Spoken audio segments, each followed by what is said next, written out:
tour aujourd'hui de vous parler d'organisation des soins en filière maladies rares et d'accès aux nouvelles technologies de séquençage. Les maladies rares représentent un problème de santé publique. Elles sont individuellement rares parce qu'elles concernent par définition moins d'une personne sur 2000 dans la population générale. Mais elles sont collectivement fréquentes, 2 à 3% des naissances, 7 à 8% des adultes sont concernés. Ça concerne au total 3 millions de Français qui vont avoir l'une des 7000 maladies rares répertoriées à ce jour et 25 millions de personnes en Europe. Elles concernent dans la moitié des cas des enfants de moins de 5 ans et vont être responsables de 10% des décès avant l'âge de 5 ans. Dans 80% des cas, ces maladies rares sont d'origine génétique. Elles sont le plus souvent chroniques, d'évolution progressive, sévère et vont altérer la qualité de vie des personnes. Elles vont entraîner dans 50% des cas un déficit moteur, sensoriel ou intellectuel et dans 10% des cas une perte d'autonomie.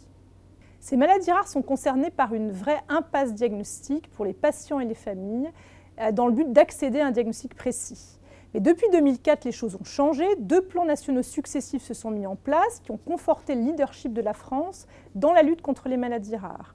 Le premier plan maladies rares a permis un maillage avec un accès aux équipes pluridisciplinaires autour de centres de référence et de compétences thématiques, avec plus de 367 centres de référence, 1800 centres de compétences, pour un suivi global au plus proche du domicile. L'articulation des centres de référence, laboratoires de diagnostic, de recherche, associations de patients et acteurs médico-sociaux ont été structurés cette fois dans le plan Maladies Rares 2 autour de 23 filières de santé qui ont pour objectif d'optimiser l'offre de soins, dynamiser l'enseignement, la formation, la recherche, l'innovation dans le champ des maladies rares. Le 3e plan Maladies Rares est en train de se mettre en place. Il a 5 ambitions.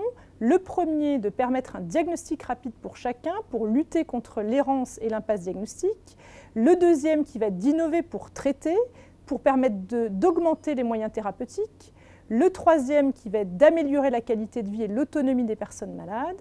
Le quatrième, qui va être de communiquer, former, favoriser le partage de connaissances sur les maladies rares. Et le dernier, qui va être de moderniser les organisations et optimiser les financements nationaux.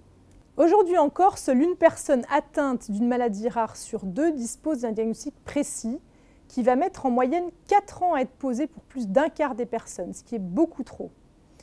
Elle concerne essentiellement des maladies ultra rares, des maladies dont la cause génétique n'est pas encore identifiée ou bien des formes atypiques de maladies communes.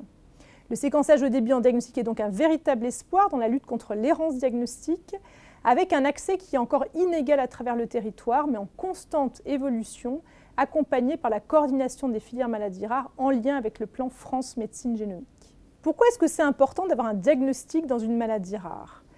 Un diagnostic, c'est un enjeu majeur pour les patients atteints de maladies rares parce que ça va permettre plusieurs choses. Premièrement, connaître s'il existe de risques de transmission pour la pathologie pour d'autres personnes de la famille et pouvoir mettre en place des projets de procréation en connaissance de cause. Deuxièmement, ça va permettre de personnaliser la prise en charge et le suivi de la pathologie, mettre en place un traitement efficace s'il en existe un. Troisièmement, ça va permettre d'avoir accès à l'information. À l'inverse, ne pas avoir de diagnostic va entraîner des difficultés sociétales, on ne peut pas mettre un nom sur une maladie, on a des problèmes pour mettre en place la reconnaissance du handicap, et tout ça va entraîner un sentiment d'injustice et de solitude et entraîner un isolement des familles. Je vais vous donner maintenant un exemple d'une filière de santé. La filière de santé en rare est essentiellement composée de généticiens qui jouent un rôle prédominant dans la lutte contre l'errance et l'impasse diagnostique dans les maladies de développement en France, en lien avec les initiatives internationales. Ces maladies de développement comprennent des malformations associées ou non à une déficience intellectuelle. C'est plus de 5000 maladies rares différentes et représentent 3% de la population. Ces maladies Ces maladies sont caractérisées par une très forte errance diagnostique avec un besoin très important des nouvelles technologies. Les acteurs de la filière ont tous les éléments pour poser les bases de la médecine de demain, moderne, translationnelle, personnalisée, comprenant une prise en charge clinique hautement spécialisée, des outils innovants pour l'identification rapide de causes génétiques, des études physiopathologiques pour comprendre l'impact des maladies de développement dans les anomalies génétiques identifiées, et l'augmentation des essais thérapeutiques pour traiter les patients. Tout ça en étudiant les implications éthiques, médico-économiques de ces innovations, toujours dans le respect des besoins et des préférences des patients et des familles. tous ensemble, nous devons régler le défi des maladies rares. Pourquoi est-ce que cela va être important d'avoir un diagnostic pour les patients atteints de maladies rares? Avoir un diagnostic va être un enjeu majeur parce que ça va permettre plusieurs choses. Ça va permettre de connaître les risques de transmission pour d'autres personnes de la famille et permettre les projets de procréation. Ça va également permettre de personnaliser la prise en charge et le suivi des patients, éventuellement permettre également un suivi, un traitement spécifique s'il en existe un. Ça va enfin permettre d'avoir accès à l'information. À l'inverse, ne pas avoir de diagnostic va entraîner des difficultés sociétales parce qu'on ne va pas pouvoir mettre un nom sur une maladie et rendre difficile la reconnaissance du handicap. Ça va entraîner des sentiments d'injustice, de solitude et entraîner un isolement des familles et des patients. Pour finir, je vais vous donner un exemple d'une organisation en filière de santé avec la filière handies rares, filière essentiellement composée de généticiens qui jouent un rôle prédominant dans la lutte contre l'errance et l'impasse diagnostique dans les maladies du développement en France, en lien avec les initiatives internationales. Ces maladies du développement, ça concerne des malformations qui vont être associées ou non à une déficience intellectuelle. C'est plus de 5000 maladies différentes pour 3% de la population. Ces pathologies sont concernées par une très forte errance et impasse diagnostique parce qu'on ne les connaît pas avant l'arrivée des nouvelles technologies qui ont révolutionné les choses.